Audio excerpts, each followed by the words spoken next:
መላው የኦሮሞ ህዝብ መላው ኢትዮጵያ ህዝብ እንድታውቁልኝ የምፈልገው እንደ ቀነኒ ቤተሰብኛ ከአባገዳዎቹ ጋር ያልተስማማንበት ቦታ የአባገዳን ስርዓት የገዳን ስርዓት አለመቀበል ሳይሆን አለማክበር ሳይሆን የቀነኒ ጉዳት በግልጽ ሊጣራ ይገባል ከሚል አኳያ ነው።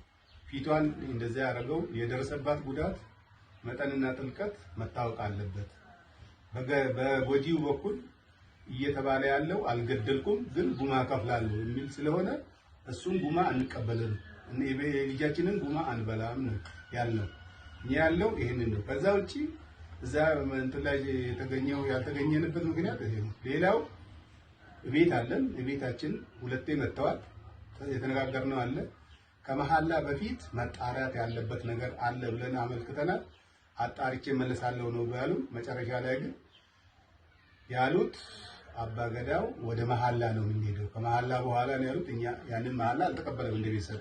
ይሄን እንድታውቁ እንፈልጋለን። በመጨረሻ ማለት የሚፈልገው መላው ውጪም ያላችሁ ውስጥም ያላችሁ ለቀነኒ ፍትህ ስትጠብቁ የነበሩ ኢትዮጵያውያን በሙሉ ከልብ የመነጨ ምስጋናችን እናቀርባለን። እዚህ ነዛ ማናለ ማጋም ነማደ ለማባዛም ቡልተኛ ተቀዚቲ አማጉያ ሳዲ ከና እኒ ሆማን አንጎዱ የጤኛ ተብዴምነንት በጋዳ አንንጎ ኦላን እንጅሩ ወላይ አና መናምን ሊያቄ ጅራጁ ባቱ ኢሳብዚ ቢቻዳ ነምኒ ከነነኒ ከሰንጅራቱ ኢይቲ ኦላን እንጅሩ አገዚ ጉያ ዲነገስ ጎዱ ማሊፍ ገሩ ማጀራዚ ከነተ ንጉባዴ والله قوتي مرنا قوتي والله كم الدل من ما تديمي كانيا تزمبوده زي إسابيده إيسا دتينو كمان ما وديني مكازين بوده من زنجي ديب إيسا كده ما بدبامي بل ساني مدي والله بلان قوتي أقام الدل ما ويا دي يروسي أجيسي باوزوارغان مالي بولان زي تريسي ربي جزانا مودادا غفرا وما كان والله انا بدي ذكر بغير ربي سي ساده بدو هاي غوات والله غيرنا غوات ገደውላ እንጃለ والله ሰላም ውድና የተከበራችሁ የዚህ ቲቪ ቤተሰቦች እንዴት ናችሁ? ሰላማችሁ ብዝት ትርፍርፍ ይበልልኝ። እኔ ጋር ሁሉ ሰላም እግዚአብሔር ይመስገን። እንግዲህ በቀነኒ አዱኛ አዲስ ነገር ነግሬያችኋለሁ። እንዲሁም ደግሞ እናቷ የሞተችባት ልጅ እናትቺ ናት፣ ገዳይ ደግሞ ይሄ ጎንበስ ብሎ ጫማ የሚያሳው ልጅ ነው ማለት ነው። ሟች እናትም እዚህ ጋር ነጠላ የለበሰችው የምታለቅሰው ደግሞ በኦሮምኛ እየተናገረች ስለማሟቷ ልጅ ናት ማለት ነው። የሟች ልጅ ገዳይ ቀይ ቲሸርት የለበሰው ነው። ያሳዝናል። ሁሉንም በዝርዝር አብረን እናያለን። መጀመሪያ ስለ እነ ቀነኒ እንሂድና የቀነኒ አባት እንግዲህ የተናገሩትን ሰምታችኋል ማለት ነው። ከነሱ እውቅና ውጭ ነው እንግዲህ በአባገዳ ለአንዱ አለም እውቅና ተሰጥቶታል ተብሏል ማለት ስራ እንዲጀምር ማለት ነው። የአባገዳ አባቶች መርቀውት አባገዳ አባቶች ማለት ነው አንዱ አለምን መርቀው መረጃውን እንደሰማችሁትና እንዳያችሁት ከሆነ በተለቋል ሰሞኑን ማለት ነውና ወደ ስራ ወደ ነበረበት ወደ ጥበብ ስራው እንዲመለስ አባገዳዎች ፈቅደው መርቀው ለካውታል ተብሏል ማለት ነው። ወደ ስራው እንዲመለስ ማለት ነው። የቀነኒ ቤተሰቦች ግን እርቅም ምንም አልተደረገም። እንዲሁም ደግሞ የጉማ ብር ውሰዱ ሲባል እኛ የደም ካሳ ብር አንቀበልም፣ እኛ የምንፈልገው የልጃችንን ሀቅ ስላማሟቷ እውነት ይውጣ እንጂ እኛ ምን አውቀን ነው ማሉ ተባለ። ምን ምለው እውነቱ ሲወጣ ነው እንጂ በምንድን ነው የሚማለው?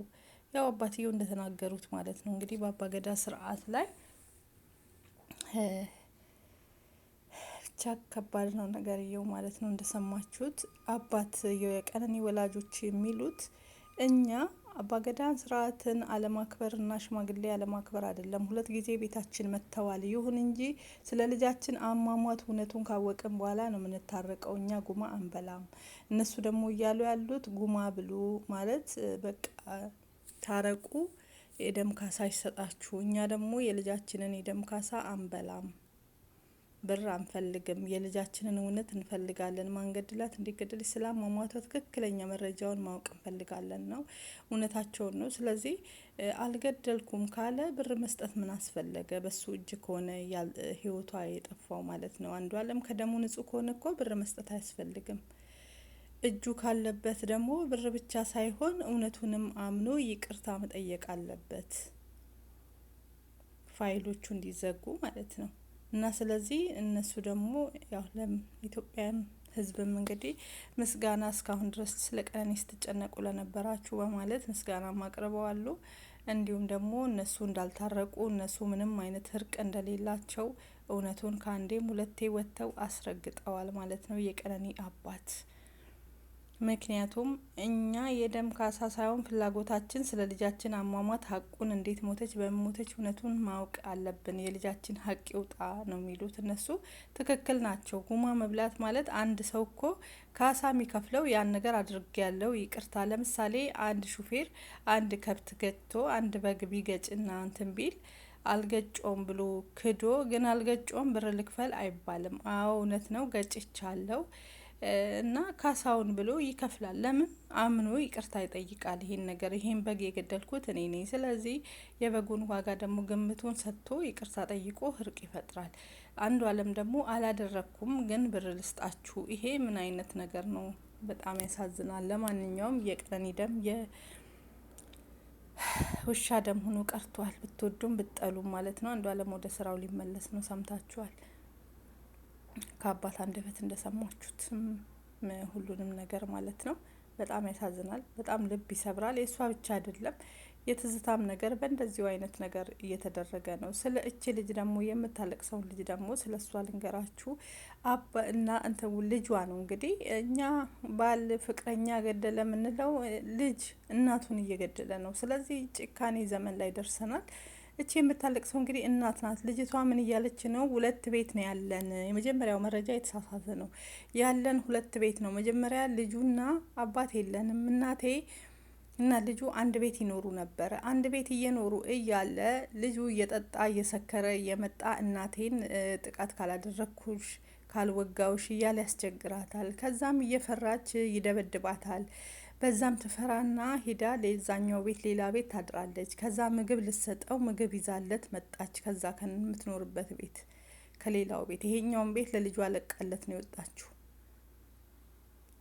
እዛ ሂዳ ምግብ ይዛ መጣች። እንደ መጣች ምግብ ይዛ ስትመጣ እዛው ዘግቶ እንደዚህ እንግዲህ ቁርጥርጥ አድርጎ ህይወቷን አጠፋ። እናቴን እኔ ተቃጠልኩኝ፣ እሱም እንደዚህ ይደረግልኝ እያለች ነው ያለችው። እሱም እንደዚህ ይደረግልኝ፣ ተቃጠልኩ፣ ነደድኩ እያለች ነው። አንድ ወንድሟም እሷ ዱባይ ላይ ስደት ነው የምትኖረው። እንደገናም አንድ ወንድሟ ስደት ላይ ዱባይ ላይ ያለ፣ እሱም ራሱን ስቶ ሆስፒታል ገብቶ ነው ያለ። ወንድሟ ደንግጦ ይሄን ነገር ሲሰማ ማለት ነው።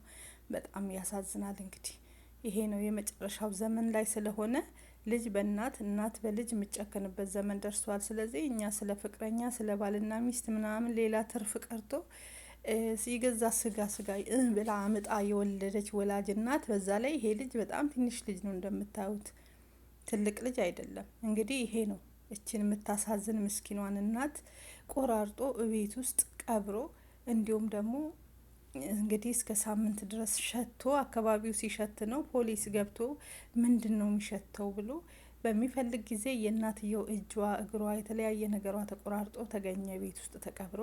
ከዛም ልጁ ተያዘ። አሁን ተይዞ እስር ላይ ነው ያለ። ቢያዝ ባያዝ ምን ትርጉም አለው? እህት እያለች ያለችው እናቴን እንዳደረጋት ወንድም የሚደረግልኝ እያለችን ያለችው፣ እንደሱ አይደረግልኝ፣ ምንም አይጠቅመኝም ለእናቴ ያልሆነ ነገ ምንን ያደርገኛል እያለች ነው። እውነቷን ነው፣ ትክክል ናት። እና ያለንበት ዘመን ይሄ ነው። እግዚአብሔር መልካሙን ዘመን ያምጣልን። ለሞቱት ነፍስ ይማር፣ ለቤተሰብ መጽናናትን ያድልልን። በጣም ልብ የሚሰብር ዜና ነው።